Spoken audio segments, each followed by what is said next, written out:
Congress party ఇండి కూటమికి నాయకత్వం వహిస్తున్నటువంటి జాతీయ పార్టీగా సరే మద్దతు తెలుపుతున్నాము అంటే నైతిక మద్దతు తెలుపుతున్నట్లుగానా లేకపోతే పోరాటానికి మద్దతు తెలుపుతారా? ఇప్పుడు ఈ పోరాటం అంటే ఎక్కడి నుంచి ఎక్కడికి వెళ్తుంది?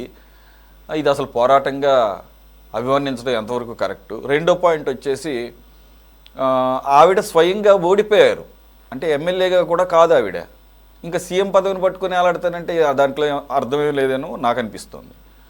రెండోది, ఆవిడ కనుక గెలిచుంటే ఈ మాటలు మాట్లాడేదా? నాలుగో పాయింట్ వచ్చేసి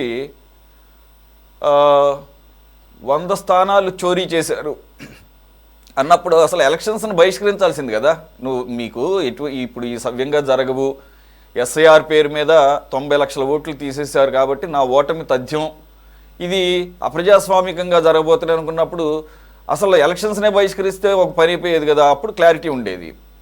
పార్టిసిపేట్ చేశారు, పోరాడారు, దాంట్లో ఓడిపోయారు. గెలిచుంటే కనుక ఈ పరిస్థితి ఉండేదని ఒక మౌలికమైన ప్రశ్న. సార్,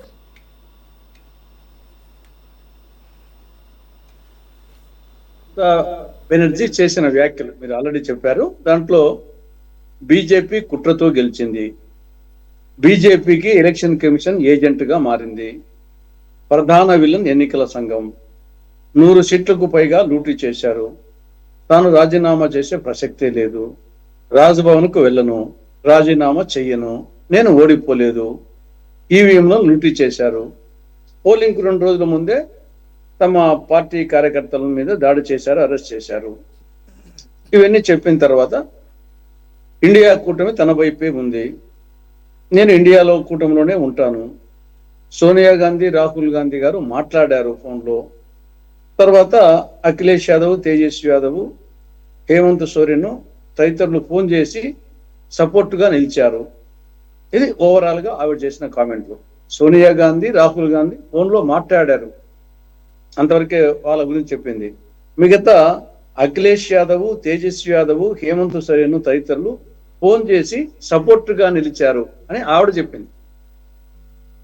ఆ పక్క నుండి చెప్పినట్టుగా లేదు, ఆవిడ చెప్పిన దాంట్లో కూడా రాహుల్ గాంధీ, సోనియా గాంధీ వరకు మాట్లాడినారని చెప్పింది, మిగతా వాళ్ళు ఫోన్ చేసి సపోర్టుగా నిలిచారని చెప్పింది. ఇది ఓవరాల్గా ఆవిడ చెప్పిన నేపథ్యం. సరే, ఇక్కడ సరే ఆవిడ చెప్పిన దాంట్లో కొన్ని వాస్తవాలు ఉండొచ్చు, ఉంటాయి కూడా. అవకతవకలు, ఎన్నికల అవకతవకలు జరిగింది వాస్తవమే. కానీ ఓటమికి అదొకటే కారణం కాదు, అనేక కారణాలు. కర్ణుని చావుకు అనేక కారణాలు ఉన్నట్టు మమతా బెనర్జీ ఓటమికి, బీజేపీ వచ్చేదానికి ఎన్నికల అవకతవకలతో పాటు అనేక కారణాలు ఉన్నాయి. దానికి ప్రధాన కారణం ప్రజలు మార్పు కోరుకున్నారు. జనరల్గా ప్రజల టెండెన్సీ మార్పు కోరుకోవడము. 15 సంవత్సరాలైంది. బట్ ప్రభుత్వ వ్యతిరేకత, అవినీతి ఉండి వాస్తవము, అరాచకత్వం ఉండేది వాస్తవము, మహిళలపై దాడులు వాస్తవము. కాబట్టి ఎన్నికల అవకతవకలతో పాటు ఇవన్నీ ఉన్నాయి. మార్పు కోరుకోవడం అనేది కేరళలో మార్చారు, తమిళనాడులో మార్చారు. కాబట్టి ఇక్కడ కూడా ప్రజలు వచ్చేసి మార్పు కోరుకున్నారు. ప్రభుత్వ వ్యతిరేకత, దానికి తోడు 15 సంవత్సరాలు ఉండడము, అవినీతి, మిగతా ఇవన్నీ ఉన్నాయి. కాబట్టి వీటి మీద నిజంగా ఎన్నికల అవకతవకలే ఉంటే దాన్ని కోర్టులో పోరాడాలి, ప్రజా కోర్టులో పోరాడాలి. కానీ రాజ్యాంగ సంక్షోభం సృష్టించడం అనేది కరెక్ట్ కాదు. కోర్టులో ఎన్నికల అవకతవకల మీద కోర్టులో పోరాడాలి, ప్రజా కోర్టులో పోరాడాలి. ప్రజా కోర్టులో చెప్పు, ప్రజా కోర్టులో వచ్చేసి ఈ విధంగా చేసినట్టు ప్రూవ్ చేసేసి నిరూపిస్తే ప్రజా కోర్టులో ఏమైతుందో డిఫరెంట్. కోర్టు, ప్రజా కోర్టులు పోవాలి ప్రజాస్వామ్యంలో. కాబట్టి ఇక్కడ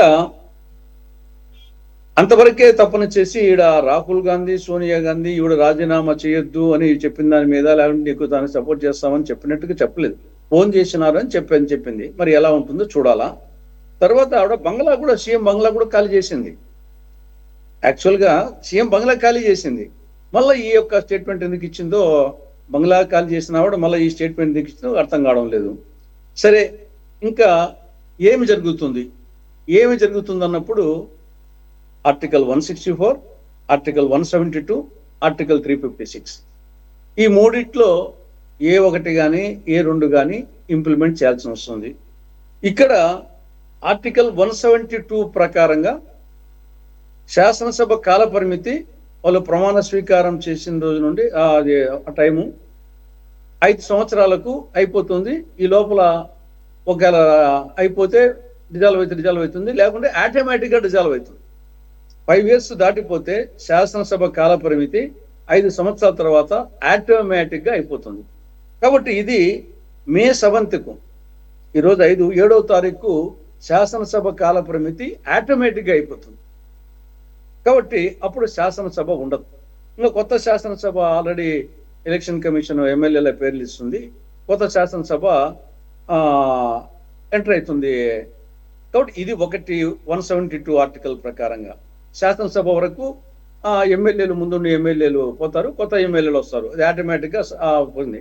కానీ సీఎం పోస్ట్ ఏమి, సీఎంను వచ్చేసి 164 ప్రకారంగా ఆర్టికల్ గవర్నర్ నియమిస్తాడు.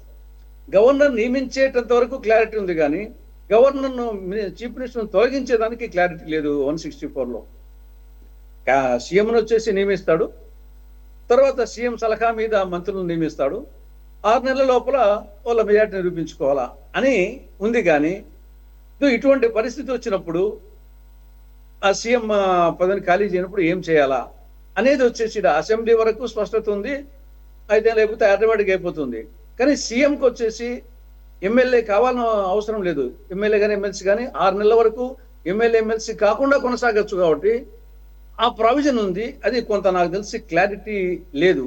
అయినప్పటికీ 164 నియమించిన వానికి సంక్షోభం వచ్చినప్పుడు డెసిషన్ తీసుకునే అవకాశం కూడా ఉంటుంది. కాబట్టి బహుశా గవర్నర్ వచ్చేసి ఆవిడను రాజీనామా చేయకుంటే బర్తరఫ్ చేసి అనేది ఒకటి.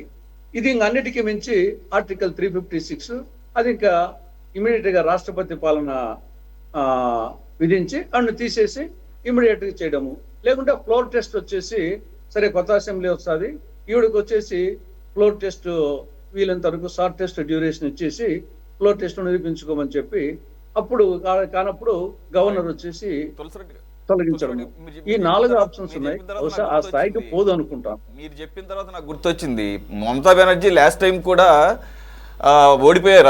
ఆవిడ ఓడిపోయినా కానీ ముఖ్యమంత్రిగా ప్రమాణం చేసి 6 నెలల లోపల వేరే నియోజకవర్గం నుంచి గెలిచారు.